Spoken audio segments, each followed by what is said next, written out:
Feliz Bloomsday! Happy Bloomsday! Hoje é o dia de Bloom. E por quê? Você pode ter visto por aí em alguma das redes que hoje se celebra no mundo todo, e principalmente em Dublin, na Irlanda, o dia de Bloom. Por quê? Porque foi esse dia, 16 de junho, que Ulisses colocou para ser o dia em que ele ia ver, cuidar, tratar de um dia só inteiro na vida do personagem, do herói Leopold Bloom, é o herói desse livro. Então a gente acompanha o Leopold Bloom pelas peripécias aí, pelas aventuras, digamos assim, as aventuras urbanas do Leopold Bloom por Dublin, pela cidade de Dublin. Então não é nada assim, né, fantástico com aventuras, mas são muitas aventuras introspectivas. O Leopold Bloom é um cara solitário, né, um cara ali que pensa muito, reflete bastante sobre as coisas que acontecem, e é dessa forma que a gente vai acompanhando os personagens principais ali, né? São 3 personagens principais, além do Leopold Bloom. O Dédalus também, que é um personagem também de outro livro, e a Molly Bloom, que é a esposa do Bloom. E então a gente vai se desdobrando nesse todo, ao longo de todo o dia, a gente vai acompanhando esse personagem. Então, né, todo dia a gente vai, cada capítulo vai tratando ali de quase 1 hora, né, às vezes às vezes é um pouco menos, às vezes um pouco mais, né, que a gente vai acompanhando isso. Então, por que que se celebra esse dia, né? Por que ele é tão importante? Simplesmente porque esse livro foi extremamente inovador na época. O James Joyce, ele publicou essa obra em 1922. Né? Ele tinha saído da sua cidade ali da Irlanda, né, de Dublin. Ele tinha ido passar um tempo na França, um tempo em Paris, um tempo na Suíça, e é lá que ele escreve então esse livro, relembrando inclusive, né, então a sua Dublin natal, e ele homenageia isso. Então a gente acompanha um livro que as pessoas às vezes acham um livro muito difícil, não vou encorar, mas vale muito a pena. Eu vou comentar algumas coisas por que vale muito a pena. Esse livro, esse box aqui, eu acho que é a melhor versão disponível que a gente tem aqui no Brasil de Ulisses. Tá? Eu li alguns anos atrás, lá em 2006, então aí, né, 17 anos atrás, que eu li pela primeira vez Ulisses, e eu gostei demais. Foi um dos livros que eu li, inclusive, mais rápido, até, né, tem mais de 800 páginas, 900 páginas por aí, né? E eu li assim rapidamente, eu li em 1 semana a primeira vez. Peguei lá num tempo que eu consegui, né? Tinha algumas tarefas a menos, e eu consegui ler ele bastante. Inclusive eu tenho aí um recorde de leitura, que eu li quase 400 páginas num dia desse livro, lá, né, em 2006. Então eu gostei demais. E eu fui lá a primeira vez também com esse temor, né, de que é um livro muito difícil e tal, e eu me surpreendi. Ele é bem escrito, claro, ele tem muitas passagens difíceis também, exige um pouquinho da gente como leitor, e eu acho que o principal, a riqueza que eu encontrei na primeira vez e de novo, é a relação com a mitologia. A relação cheia de insights, de referências, tá? Que escapa, porque que nos escapa muitas vezes ao leitor mais distraído, porque a gente não convive tanto com isso, a gente infelizmente, a gente tem um pouco carga de leitura clássica, dos livros clássicos, né? Então tem uma parte que ele discute bastante sobre Hamlet, os personagens estão ali discutindo teorias sobre Hamlet, se Shakespeare era Hamlet, se Shakespeare estava, né, colocando ali um pouco da vida dele, quem que era Anna Hathaway, ele faz trocadilhos com o nome da Anna Hathaway, né, que tem um caminho, Ana tem um caminho e tal, que inclusive, né, tem uma dificuldade na tradução para o inglês, né, que foi traduzido assim, Ana teve a sua Vêneta, uma coisa assim, mas ele faz um joguinho, ficou bem legal mesmo na tradução.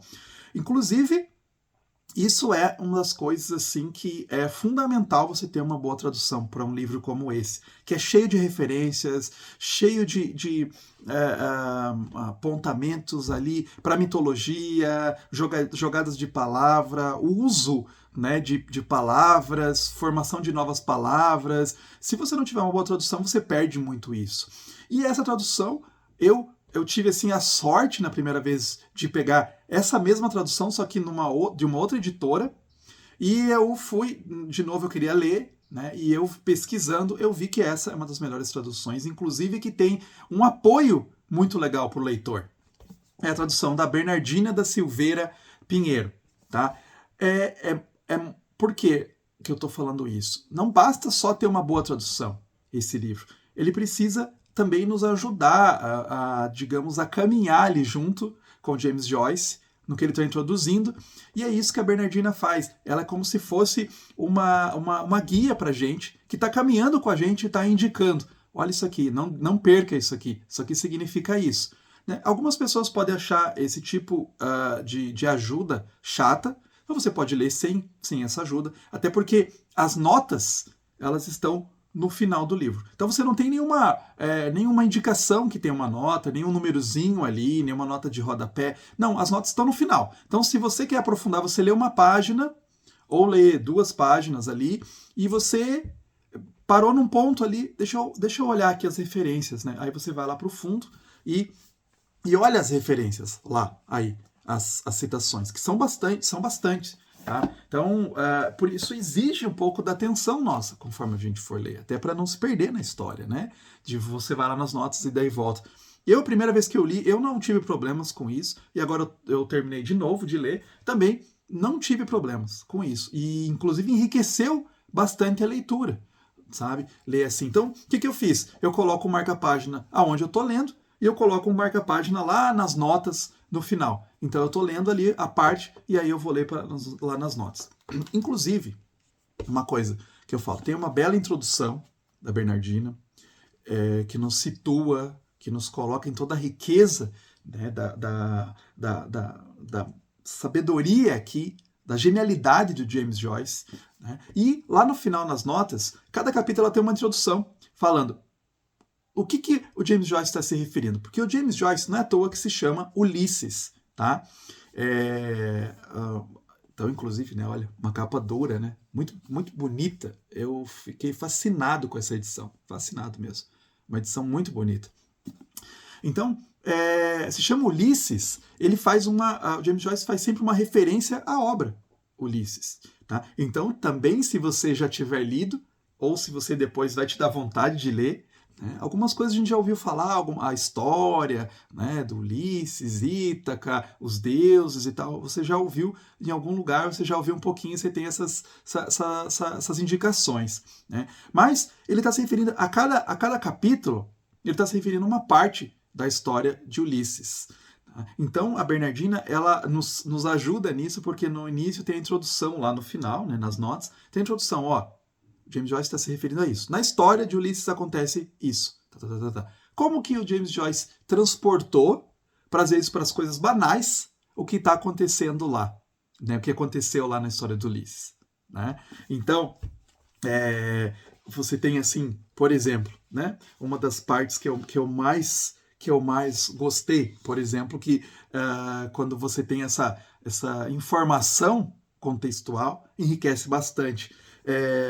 Que tem, por exemplo, uma parte aqui, o capítulo 7, que se chama Eolo, né, que o Eolo ele é o favorito dos deuses e guardião dos ventos, e ele acolhe o Odisseu e o ajuda na volta a Ítaca.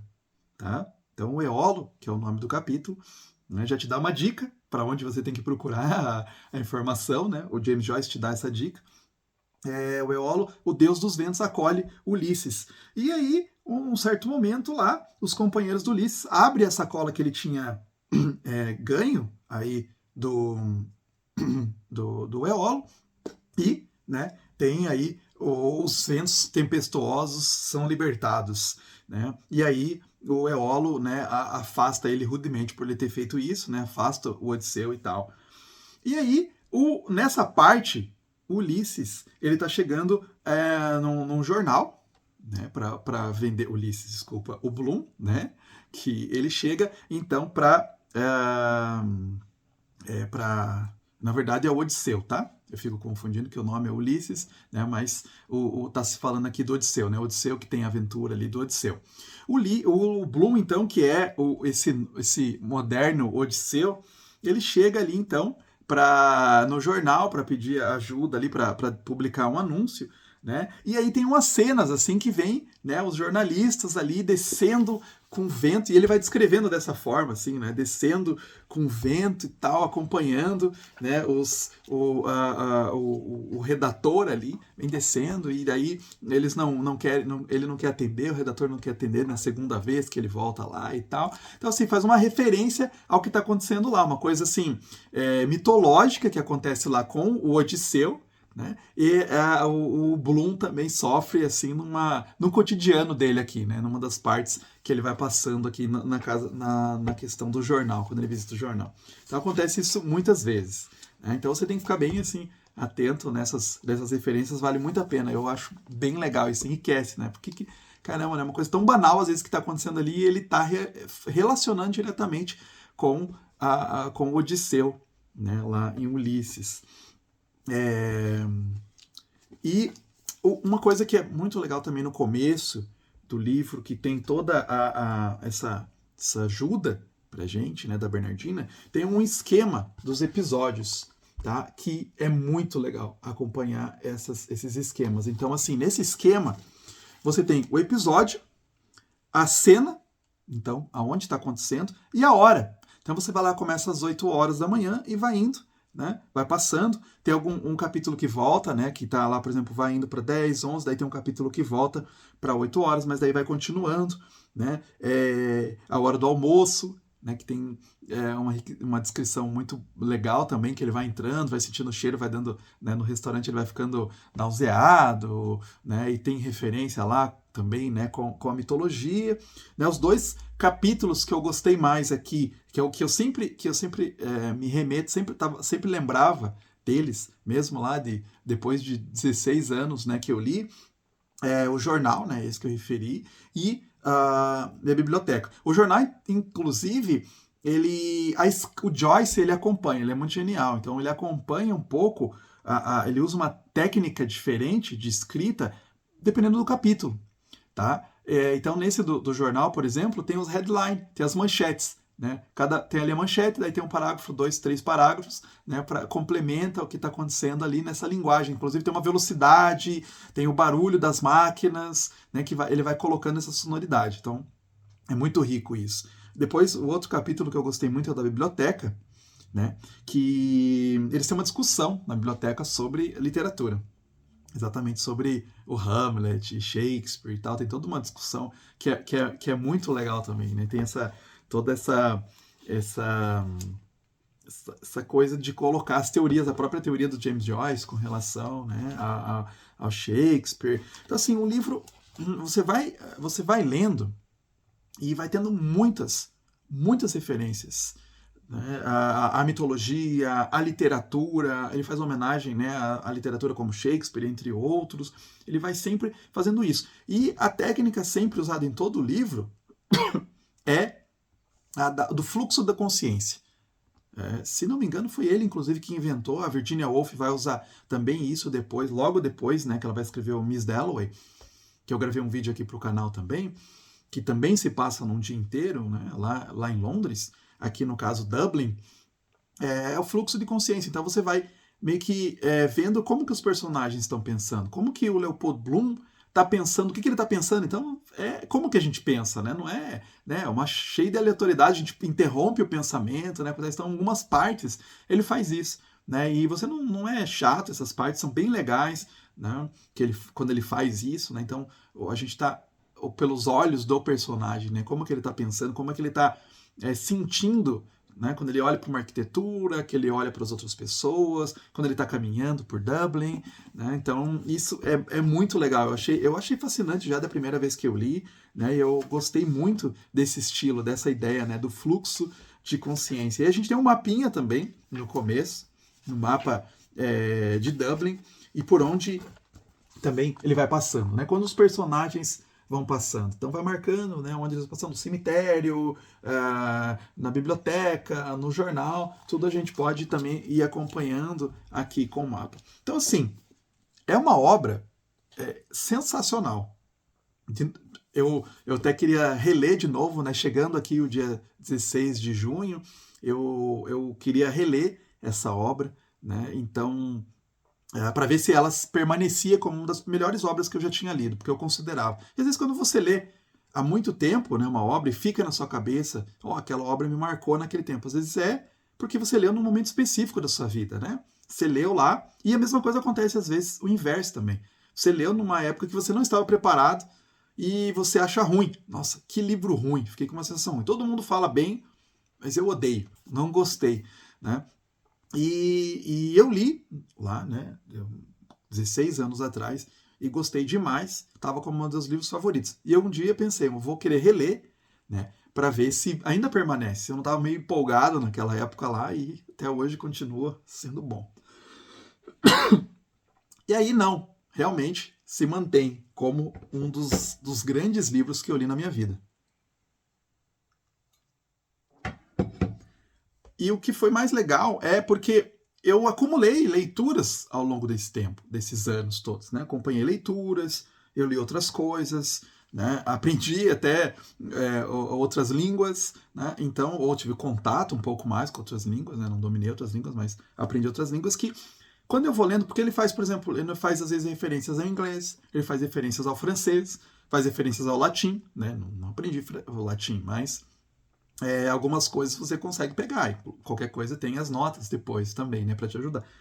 E então, toda essa riqueza minha. Então, toda essa riqueza que você vai acumulando como leitor, toda essa experiência que você vai tendo, experiência de vida também, né, experiência de leituras que você vai acumulando, quando você volta para um livro como esse, você aproveita ainda mais. Isso é legal.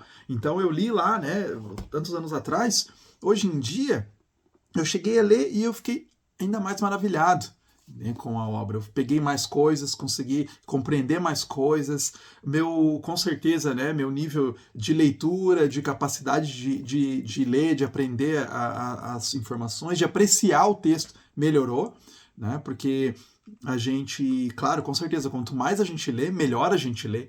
Né? Então não adianta você querer lá, eu nunca li nada, então eu vou pegar, né, um James Joyce, um Ulisses, vou pegar um Em Busca do Tempo Perdido. Né? Você pode se frustrar, realmente. Então você tem que começar aos poucos. Né? E lá, né, eu lembro, eu comecei lendo lá os livros infantis, depois Coleção Vagalume, li um monte, depois parti para a Agatha Christie, li um monte. A Agatha Christie falava muito que ela gostava do Charles Dickens, e aí eu fui dar passos, peraí, eu vou ler Charles Dickens, que já é um passo maior, porque é mais difícil, né? E você vai cada vez mais. Então eu estou lendo, agora eu estou lendo também em paralelo, Em Busca do Tempo Perdido, estou no último volume, né? São 7 volumes, eu estou acabando e estou me deleitando com essa obra. Então eu estou assim, né, pensando já assim, caramba, estou acabando ela, né? Vou acabar depois dessa longa caminhada. E você não precisa ler rápido. Tá? Em Busca do Tempo Perdido eu estou lendo desde o começo do ano, então eu estou aí, né, ao longo de 5, 6 meses,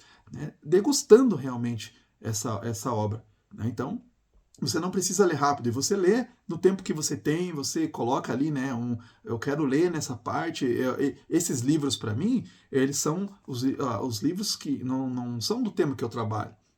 Não é do meu trabalho, né? São um momento de diversão ali, né? Um momento de ler uma coisa mais leve, digamos assim, né? Apesar de que não é tão leve assim, né? O Ulisses James Joyce, mas sim, é o que eu leio no meu tempo livre, né? Então eu separei, né, algumas horas que eu vou me concentrar e vou ler ele. Então, nessas tantas páginas aí, são uma outra coisa que eu gostei, né? São dois volumes, aí dá 450 páginas em média cada um, né, com as notas já, capa dura, que eu falei, muito, muito bonita, né, muito boa essa edição, muito confortável de ler também, porque a primeira edição que eu li era em um volume só, então ficava pesado, né, você ficava musculoso ali no final do livro. Então essa edição foi bem, bem inteligente deles terem feito em dois volumes, né, a editora aqui, né, a editora Nova Fronteira, tá? A editora Nova Fronteira está trazendo umas edições belíssimas, né? Eu tô acompanhando bastante, e esse box aqui, né, ficou lindão, né? Vale bem a pena comprar. Eu comprei numa promoção aí da Amazon, paguei R$ 53, tá? Foi um grande achado, realmente agora se você for lá, provavelmente tá mais caro que isso, mas coloca lá, né, na sua lista e aguarda as promoções. Eu comprei essa promoção que teve aí, Book Friday, que teve aí, acho que em maio foi, se não me engano, né, paguei, não estava na minha prioridade de comprar até, porque eu pensei, eu vou ler, quero voltar, mas não agora, mas aí estava tão barato, né, 53 pela obra que tá muito barato, porque você vai com certeza ler mais do que uma vez na sua vida esse livro, né, porque é uma obra assim espetacular, é com certeza um dos melhores livros que eu já li na minha vida. Exige atenção, com certeza. As grandes obras exigem, mas é aquela obra assim que você volta para ela e você vê que riqueza, né? Caramba, ele está citando Agostinho aqui, né? Ele está citando Aristóteles. Eu não lembrei, não lembrava que ele tinha citado isso. De repente ele está citando tecnologia, que não era uma preocupação minha, né, há 16 anos atrás. Eu tinha outras questões. E aqui ele está citando tecnologia, né? Ele está falando questões do corpo, né? Então é muito legal isso, né? Porque você vem com nova experiência, com novas cargas de leitura e você volta para a obra com um olhar diferente. Você aproveita até melhor, né, depois. Então, assim, ele fala num certo momento, né, de que será que o nosso épico nacional ainda tem que ter escrito? Um personagem fala isso, né? Aqui na Irlanda tem ainda um épico que precisa ser escrito, né? Várias nações têm o seu épico, né? A França tem Os Miseráveis, por exemplo. A Espanha tem o Don Quixote. Então a gente precisa a França tem também Em Busca do Tempo Perdido, né? Tantos assim. O Brasil tem o Tempo e o Vento, né, do Érico Veríssimo. Então, assim, aí um personagem fala isso, né? A gente precisa de um épico nacional também. Quando será que vai ser escrito esse épico nacional? Irlandês. Tá aqui. Né? Esse aqui é o épico nacional. Então, irlandês. Né? Então, eu recomendo você ler, vale muito a pena. Você não vai se arrepender. Exige. Você não é um livro que você vai ler assim, eu tenho 10 minutos aqui, deixa eu ler. Não, é um livro que vai exigir você sentar, se concentrar para ler, mas é muito prazeroso. Você tem uns momentos cômicos também, tem uns momentos engraçados, tem uns momentos geniais, né, de referência mitológica e você vai passeando, vai se divertindo muito aqui em passear pela Dublin de James Joyce ali no dia 16 de junho, que aconteceu tudo isso que acontece nesse livro, 900 páginas, né? Tudo se passa num dia. Então, fica aqui minha recomendação dessa obra genial de James Joyce.